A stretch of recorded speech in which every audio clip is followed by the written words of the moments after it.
Well, here we go. This is exciting. Welcome to Present Truth from Camp to Need, and where we're going to be putting together podcasts, 5 to 10 minutes, with different speakers. Today we've got Tom Stapleton.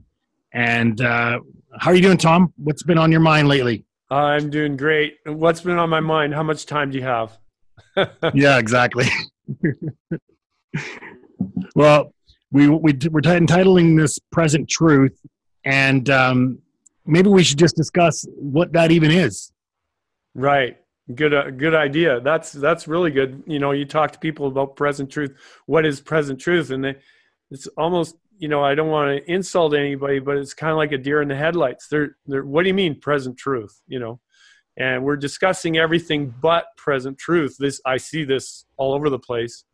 And Yeah. I'm thinking we need to zero in on present truth, because what's going to happen tomorrow might be more important than what's going to happen during the millennium. I mean, we could create a whole bunch of different ideas, but really, what's the here and now? What is the today thing that we should be talking about and discussing? To me, that's what present truth is about. Well, where does the idea of present truth even come from? I have that, but I don't even know. Like, is that a biblical term? That must be a biblical term, or is that a?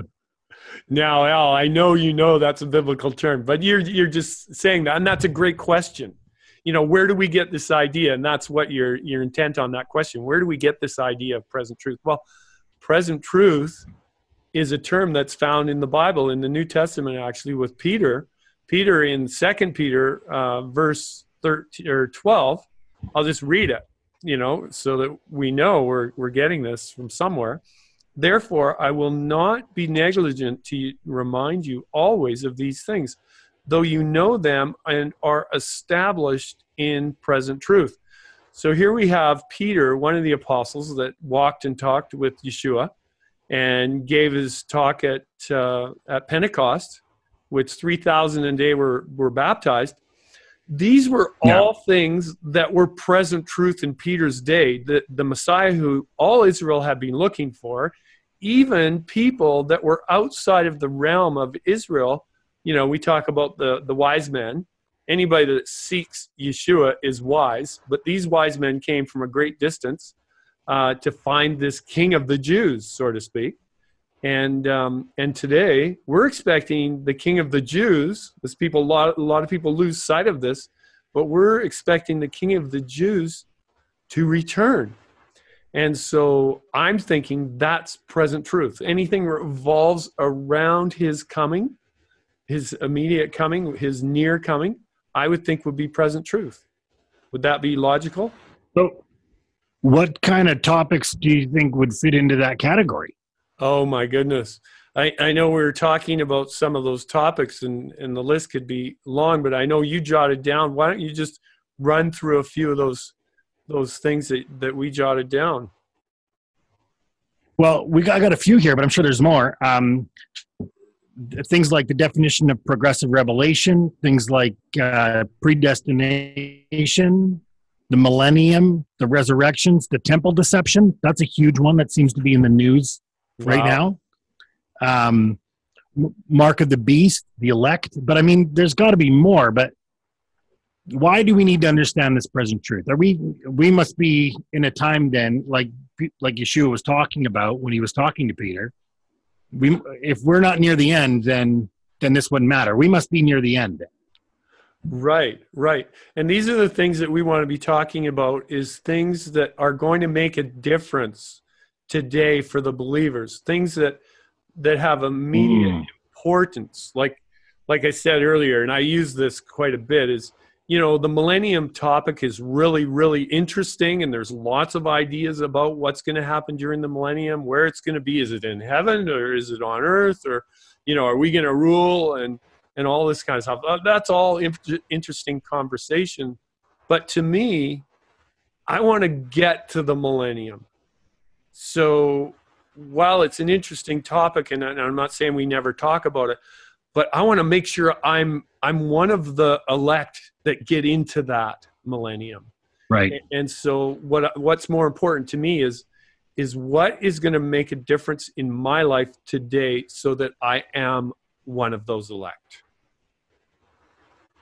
So that means that if I'm understanding that's right, that there's going to be things happening today in our world that we need to recognize so that we know where we are in time.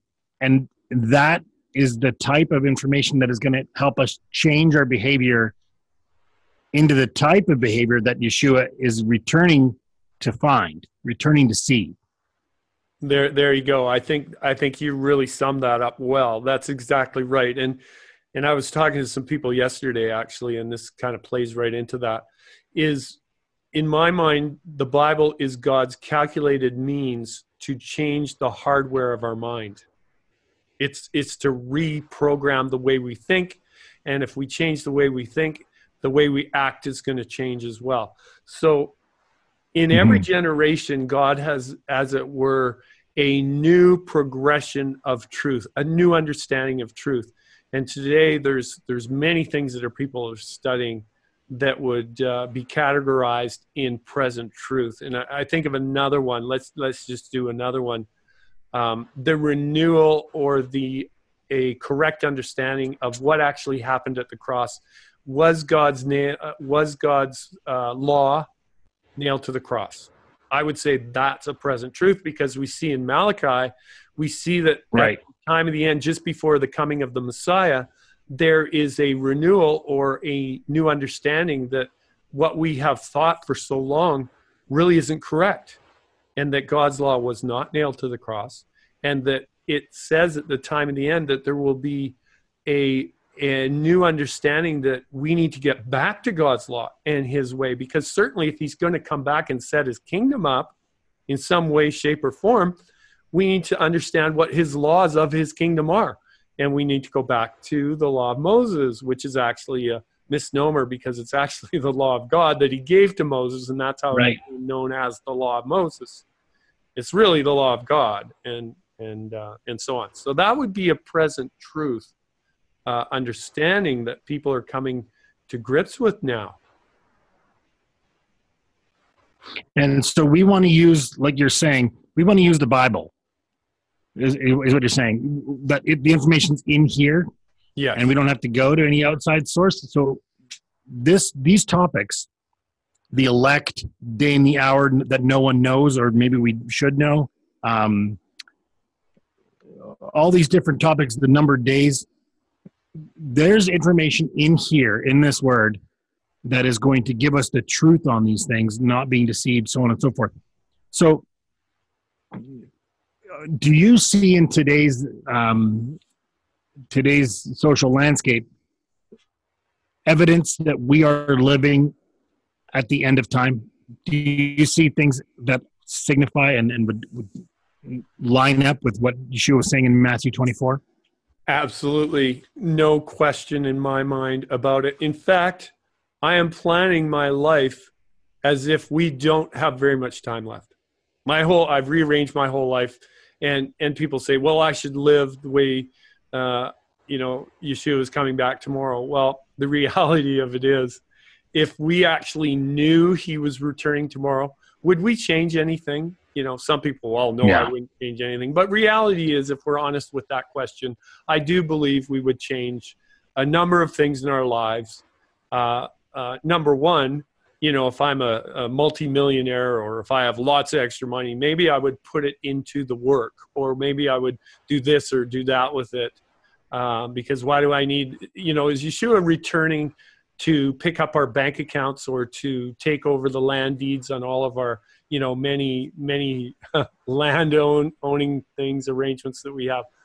So there would be things in our lives that we would change. So I think it's important to know when he's coming, the nearness of his coming. And those are just echoing his words.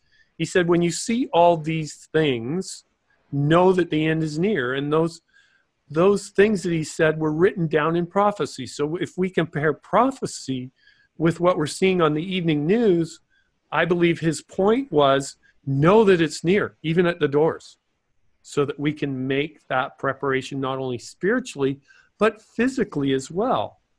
And I think that's a present truth message. Okay. So there, we basically covered it. You know, the idea that Yeshua's coming back soon. We need to understand what present truth is so that we can get ready and know that we're doing it in the right ways. So thank you very much. And so these are going to be 5-10 minutes long. We're going to be going through these different topics. We're going to have different speakers that come in once in a while. And stay tuned. Now, the other thing is we want your information. We want your ideas and questions. We want to hear from you. So if you have a topic that's been on your heart or your mind, we're going to leave the email attached to the bottom of the video. You'll be able to send us an email there or just leave a comment. And understand that we're going to try to read these comments. We've got a lot of things going on, and we're going to try to follow them all. And some of these things get shared, and then the comments on a different page. But we're going to try to keep track of these comments, and we want to hear from you as our viewers. So if there's something on your mind, let us know, because that can be one of these things that we cover. So thank you very much, Tom. Thank you for sharing with us. And we are excited to do more of these. Yeah, thank you. Yeah, we're looking forward to it. Well, from Camp to Meet, from Present Truth, thank you very much for watching, and we will see you again.